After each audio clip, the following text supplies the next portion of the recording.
Hello, I'm Matt Adams. Welcome to GolfNow, a series of discussions with golf industry professionals working on the front lines of golf course management and operations. With me today to my left, Andy Gaudet, the Vice President of Century Golf Partners.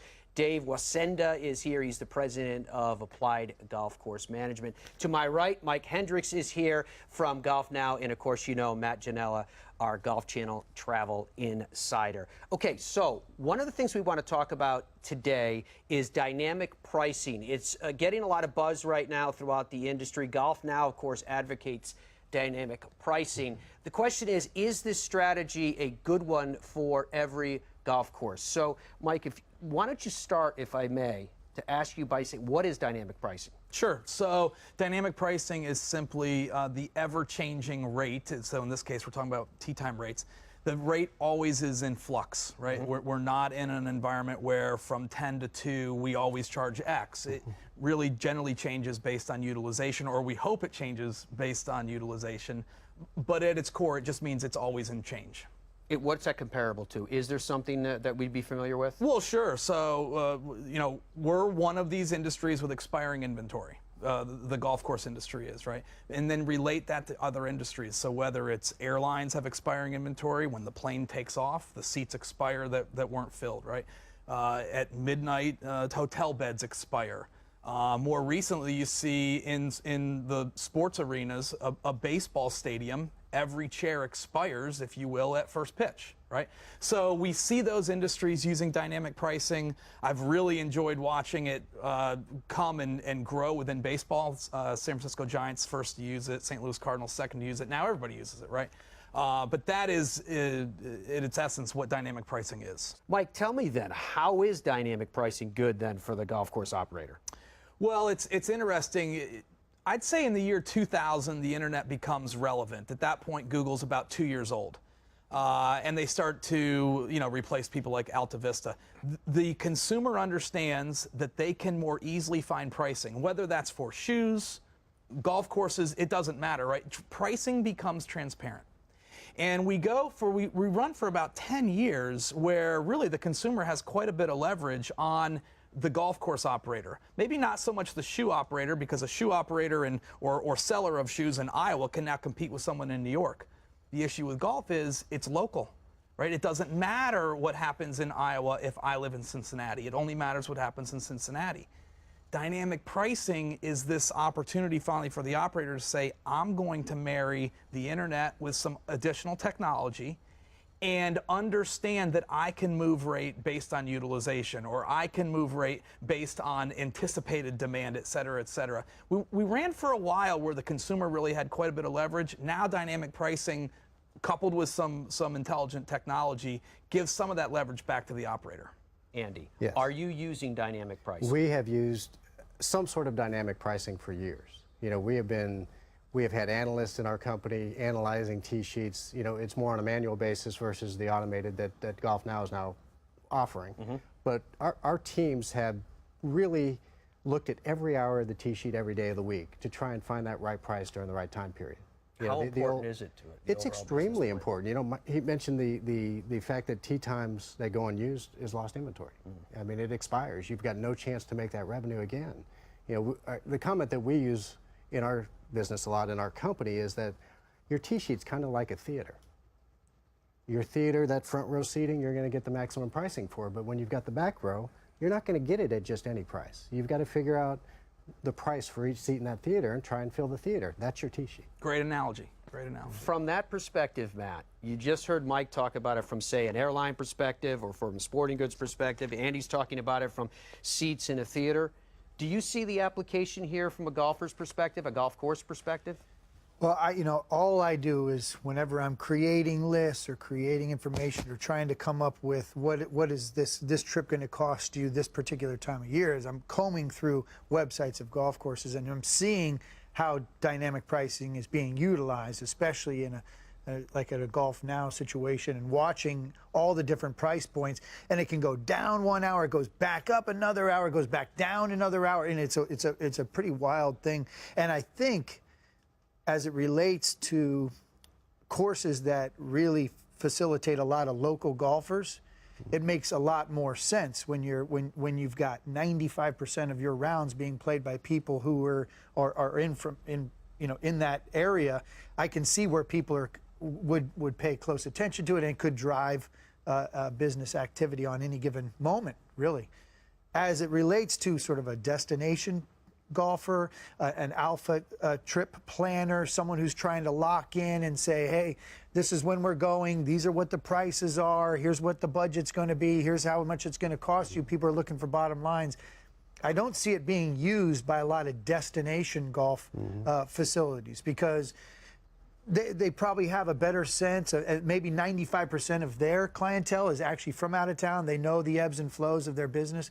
I just don't see it being used at some of the top destinations that I talk about on a regular basis. And I'd support that, because we think that the danger with a resort location is that if you start to dynamic price down closer to their travel time, you're training that person to wait till the last minute to secure that time. It's not in their best you know, from a destination location, you want to fill that tee sheet as far in advance as you can. Yeah. And you'll still see twilight, you'll still see good deals, you'll still see some creative, pricing out on various things, but I just don't see it being used in a destination. I think that's a great point, though.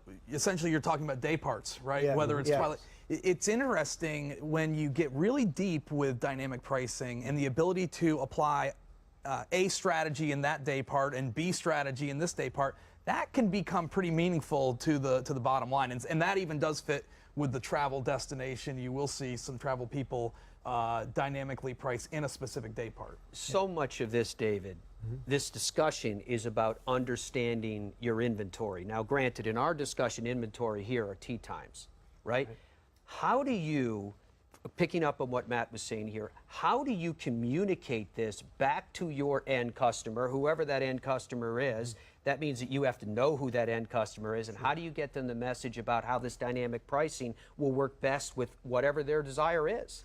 So we took the plunge into dynamic pricing 2 years ago, put our feet in the water last year in 2016, jumped into the deep end this year. We made a company decision to actually hire somebody just to manage the dynamic pricing for all the golf courses that we manage. So this person, by day, by hour, all he does is analyze. So we have the ability to really understand that, because we have a human being watching what's happening on a screen instead of just letting the screen do what it does. And we feel that with the dynamic pricing is that not only do you have the opportunity to go down, because that's the first thing people say is, okay, dynamic pricing is discounting. It's not. It's also increasing the rate as well. In some areas where we would have never been able to get the rate that we had published, and then some, where we are able to do that now. So bottom line, it worked? It worked, and we're actually considering now in 2 locations not putting any retail pricing for guest fees anymore. Just having the tee sheet being our only source of rate, and having the dynamic pricing manage that. What's the feedback been from a regular? You know, I'm a regular guy. I come to your place. I pay you $60. I paid you $60 forever, and now I walk in or I make a tee time, and it's $65 today. Right. But wait a minute. Next week it's $60. Right. The following week it's up to $70. You know, are you confusing your customer at that point? What's the feedback? I think the regular golfer has. So now we basically have a 3-day shutout where it starts to really flex.